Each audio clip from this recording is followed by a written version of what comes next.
be passionate about something. I noticed I was looking at some of your biographies, and I see your name associated with just about every contest there's ever been available for close-up magicians. At one time, and the reason why was because in those early days, I wanted to know if this was just valid in West Virginia or if this was valid on a larger stage. And I kind of wanted to know because of this 2-year thing, and the irony was just about 6 months into this was the show at the Magi Fest. So all this energy went into this stage thing, and it became such a stressful, unpleasant thing that I had to really worry about to get ready. Just the whole competition thing? Yeah, and the music and the birds and fire and manipulation, so all these things had to be just right. And it turned out it wasn't fun.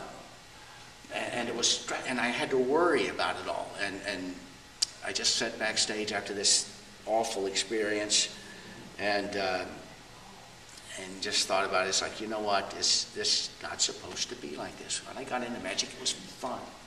It was something I was happy to do, not that I had to worry about getting perfect or it looked bad.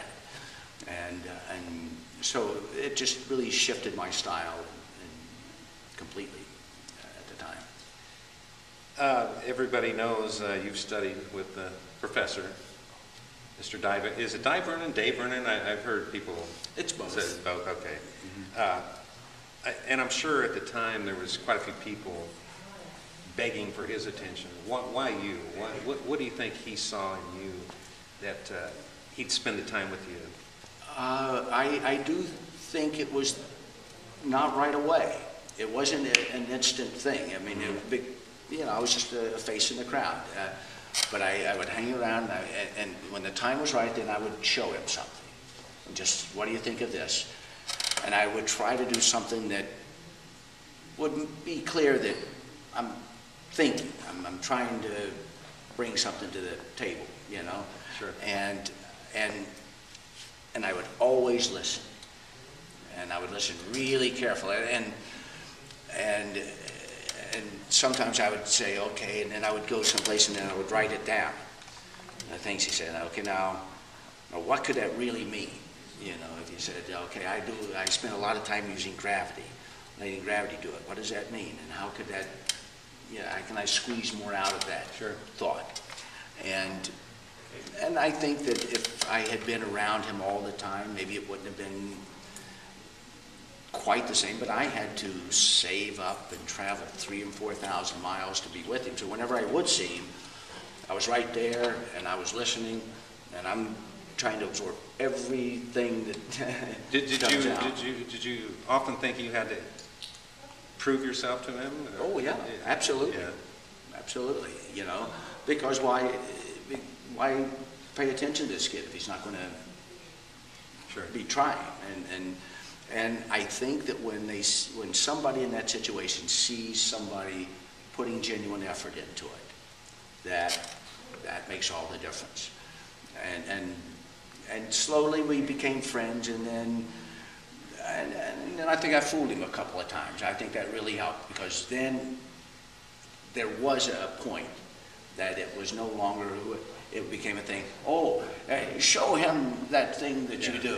And once it got to where he was asking me to show stuff to people that would come into this thing, then I felt like, okay, I guess I'm one of the guys, because I became the conversation thing. Oh, hey, did you see the thing he did? Do that thing. And that's kind of snowballed from there. Now, was it you or Vernon? I heard a story about the cards in church. No, that was Vernon, but he told it to me, and I frequently tell it. Do you mind sharing that? Oh no, I would need a coat. Maybe you can give me that coat there.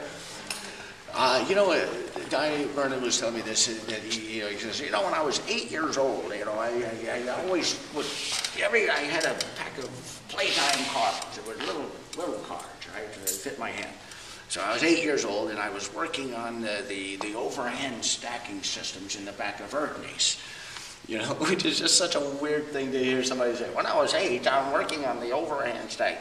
And it's kind of a formula, you know, for no matter how many people are playing, you can, you know, and so you have to count. It's like 4, 3, 2, 1, 4, yeah, and so I'm going to church one time, and I'm late for church, and I get there, and all the seats are full, and it's and now I've got to sit in front. I hate this, you know, because I like to sit in the back, and I'm practicing. So as I'm walking up front, I'm thinking, and I have this idea, and I take off my coat, right?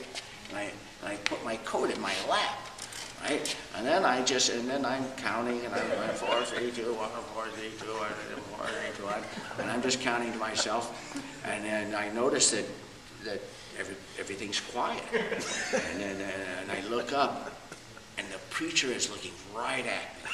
He's looking right at me, and he's caught me with a deck of cards, you know.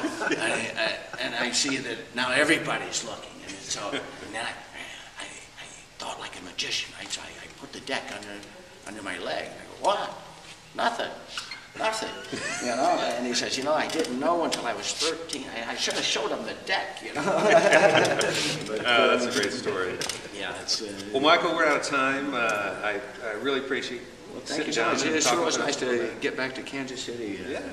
What a nice time. Well, thank you so much. Thank you so much. Hope to see you again soon. We'll do it again. All right.